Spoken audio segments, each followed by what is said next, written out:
పాదయాత్ర, జగన్ గారి పాదయాత్ర మళ్ళీ ఏ రకంగా ప్రభావితం చేయబోతోంది? మీ అందరికీ ఎలాంటి ఉత్సాహాన్ని, జోష్ని నింపే అవకాశం ఉంది? పార్టీ మళ్ళీ అధికారంలోకి రావడానికి పాదయాత్ర ఏ రకంగా ఉపయోగపడబోతోంది? ముందుగా సాక్షి వ్యూయర్స్ అందరికీ కూడా శుభోదయం. కేఎస్ఆర్ గారు అలాగే విజయబాబు గారు మీకు ధన్యవాదాలు సార్. శుభోదయం. నిన్నటి మా నాయకుడి యొక్క పాదయాత్రకు సంబంధించినటువంటి అధికారిక ప్రకటన, దాని గురించి మాట్లాడే ముందు కేఎస్ఆర్ గారు ఒక మాట చెప్పాలి రాష్ట్ర ప్రజలందరికీ కూడా. ఈరోజు రాష్ట్రంలో ఉన్నటువంటి ప్రజల్లో చాలా స్పష్టమైనటువంటి మార్పు. ఒకటి ప్రజా పరిపాలన, అంటే ప్రజాపాలన వర్సెస్ పొలిటికల్ పాలన. ఒక మాటలో చెప్పాలి అంటే జగన్ సార్ హయాంలో జరిగినటువంటి ప్రజాపాలన వర్సెస్ చంద్రబాబు గారి హయాంలో జరుగుతున్నటువంటి పొలిటికల్ పాలన. ఆ స్పష్టమైనటువంటి తేడా జనరల్ పబ్లిక్లో ఆల్రెడీ రిఫ్లెక్ట్ అవుతా ఉంది. మీరు ఒక విషయం గమనించారు కేఎస్ఆర్ గారు, మనం ఇన్ని విషయాలు మనం మాట్లాడుకుంటున్నాం, కానీ అవుట్ ఆఫ్ ఆల్ దీస్, వీటన్నిటికంటే కూడా చాలా పెద్ద సమస్య ఫీజు రీఎంబర్స్మెంట్కి సంబంధించినటువంటి ప్రాబ్లం. ఈ ఫీజు రీఎంబర్స్మెంట్కి సంబంధించి ప్రతిరోజు నా దగ్గరికి, నేను ఉండేది పలాసలో ఉంటాను, మా కాన్షియన్సీ వాళ్ళు ప్రతిరోజు ఇద్దరు ముగ్గురు వస్తారు. బాబు మేము ఇంకా ఫీజు కట్టలేదు, డబ్బులు పడలేదంటే మీరు ఒకసారి కాలేజీ వాళ్ళకి చెప్పండి, ఇబ్బంది పెట్టొద్దని.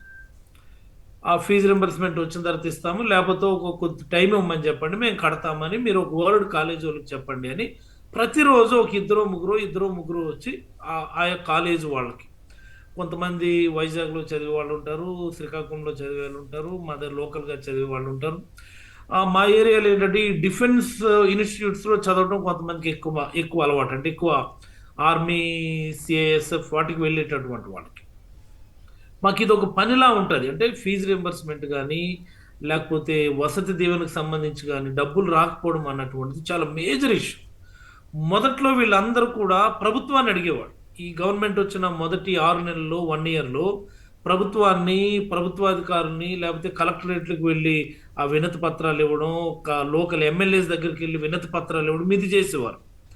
ఇప్పుడు ఎవ్వరు కూడా స్థానిక ఎమ్మెల్యేల దగ్గరికి వెళ్ళి బాబు మాకు ఫీజు రింబర్స్మెంట్ రాలేదు, మీరు ఒకసారి అడగండి, లేకపోతే కాలేజీలకు చెప్పండి అని అడిగేటటువంటి పరిస్థితి లేదు. ఎక్కడా కూడా స్పందనకి వెళ్ళి కంప్లైంట్ ఇచ్చేటటువంటి పరిస్థితి లేదు. ఎందుకు లేదు అంటే ప్రజల్లో ఒక రకమైనటువంటి clear cut, what I mean, ఒక అండర్స్టాండింగ్ వచ్చింది. ఈ ప్రభుత్వం ఇంతే, మరి చంద్రబాబు నాయుడు గారు ఇంతే, ఈయన తోలు మందం మనం చెప్పినా ఆయనకు అర్థం కాదు, మన ఘోష, మన భాష, మన వ్యధ, మన కష్టం ఆయన పట్టించుకోరు. ఆయన ఎంతసేపు కూడా ఆ ఊహల్లో విహరించడం, ఊహల్లో మాట్లాడడం, ప్రజలను అలా ఊహల్లో తేలియాడేటి చేయడం తప్ప మరొకటి చేయలేడు అన్నటువంటి ఒక క్లియర్ కట్ అండర్స్టాండింగ్ వచ్చిందని నేనైతే భావిస్తా ఉన్నాను. ఎందుచేతంటే ఇది చాలా పెద్ద సమస్య. ఇలా చెప్పుకుంటూ పోతే ప్రతి సమస్య కూడా, ఏ ఒక్క సమస్య మీద కలెక్టరేట్కి వెళ్ళి స్పందనాలు, గ్రీవెన్స్లో కంప్లైంట్ ఇచ్చినా సరే అవి కన్సర్న్డ్ లోకల్ ఎమ్మెల్యేస్ దగ్గరికి వెళ్తున్నాయి.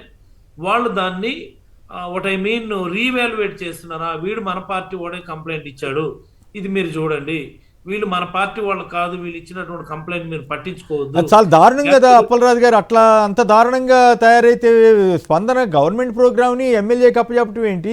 ఆ ఎమ్మెల్యే ఇట్లా చెప్పడం మీరు చెప్తున్నది చాలా దారుణంగా అనిపిస్తూ ఉంది. ఆ తెలుగుదేశం ఎమ్మెల్యేలు అట్లా చేస్తుంటే మాత్రం ఇక అంతకంటే నీచం ఇంకోటి ఉండదేమో కదా. This is what I'm telling, this is what I'm saying.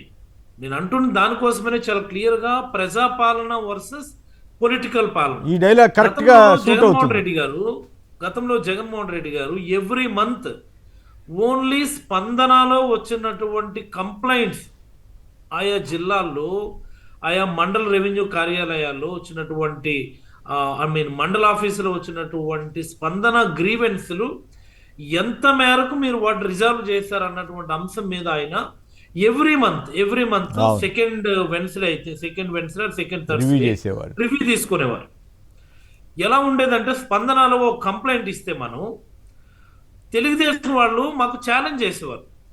మీకంటే జగన్మోహన్ రెడ్డి గారి ప్రజాపాలనలో తెలుగుదేశం కార్యకర్తలు గ్రౌండ్ లెవెల్లో, గ్రామ స్థాయిలో వైఎస్ఆర్ కాంగ్రెస్ పార్టీ నాయకులు ఛాలెంజ్ చేసే పరిస్థితి ఉండేది. మీకు దమ్ముంటే మా పెన్షన్ ఆపించుకోండి, మీకు దమ్ముంటే మా అమ్మఒడి ఆపించుకోండి, మీకు దమ్ముంటే మాకు వచ్చినటువంటి ఇంటి పట్టణ ఆపించుకోండి, మీకు దమ్ముంటే మీరు కావాలంటే ఆపించుకోండి, ఇదిగో మేము వెళ్తున్న స్పందనకి వెళ్ళి కంప్లైంట్ ఇస్తాం, లేకపోతే జేకేస్ అంటే జగనన్నకి చెబుదాంలో మేము కంప్లైంట్ ఇస్తాం, మీకు దమ్ముంటే ఆపించుకోండి అని చెప్పేవారు. Yes, that's true. స్పందనలో సచివాలయంలో వెళ్ళి చిన్న కంప్లైంట్ పడేస్తే అది రిజాల్వ్ అయిందా లేదని చెప్పి సీఎంఓ ఆఫీస్ నుంచి మానిటర్ చేసేటటువంటి పరిస్థితి నుంచి ఈరోజు అప్పుడప్పుడు చంద్రబాబు గారు నోయింగ్లీ ఆర్ అన్నోయింగ్లీ స్పందనలు గ్రీవెన్స్లో ఇన్నిన్ని కంప్లైంట్లు ఉంటే ఎలాగా, ఇన్నిన్ని పెండింగ్ కంప్లైంట్స్ ఉంటే ఎలాగా అని చెప్పేసి ఒక్కొక్కసారి ఆయన అనేస్తూ ఉంటాడు. ఓకే, అసలు వాళ్ళకి ఎవరికి ఉందండి పట్టింపు, వాళ్ళకి ఎవరికి ఉందా సీరియస్? అయితే ఆ ఇష్యూస్ బాగా చెప్పారు.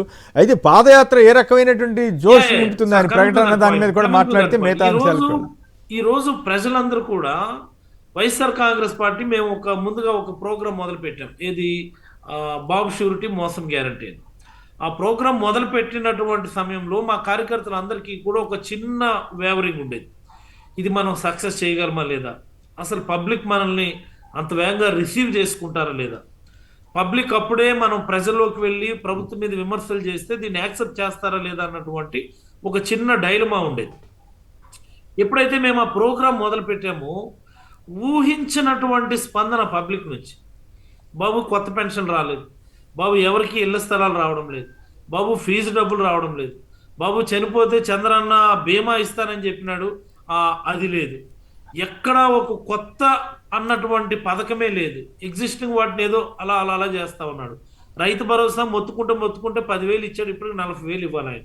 ఇలా చెప్పుకుంటూ పోతే అన్ని సమస్యలు కూడా వాళ్ళు స్వచ్ఛందంగా వచ్చి ఈ రచ్చబండ ప్రోగ్రాంలో ఏకరువు పెట్టడం, తద్వారా వైఎస్ఆర్ కాంగ్రెస్ పార్టీ కార్యకర్తలు ఉత్సాహం వచ్చి ఆ ప్రోగ్రామ్ని చాలా బ్రహ్మాండంగా సక్సెస్ఫుల్గా ఫినిష్ చేశారు. ఆ తర్వాత మెడికల్ కాలేజీలు అంటే ఏంటంటే వైఎస్ఆర్ కాంగ్రెస్ పార్టీ కార్యకర్తలు మా వీధుల్లోకి రావాలి, మా సమస్యలు వినాలి, తద్వారా ఈ సమస్యలన్నీ మళ్ళీ జగన్ సార్ దగ్గరికి కదా మేము తీసుకెళ్లేది, మా దగ్గర మేము పెట్టుకోము కదా. ఏదైతే పబ్లిక్ ఫీడ్బ్యాక్ వస్తుందో ఎంటైర్ ఫీడ్బ్యాక్ని మేము మా నాయకుడి దగ్గర మేము క్యారీ ఫార్వర్డ్ చేస్తాం.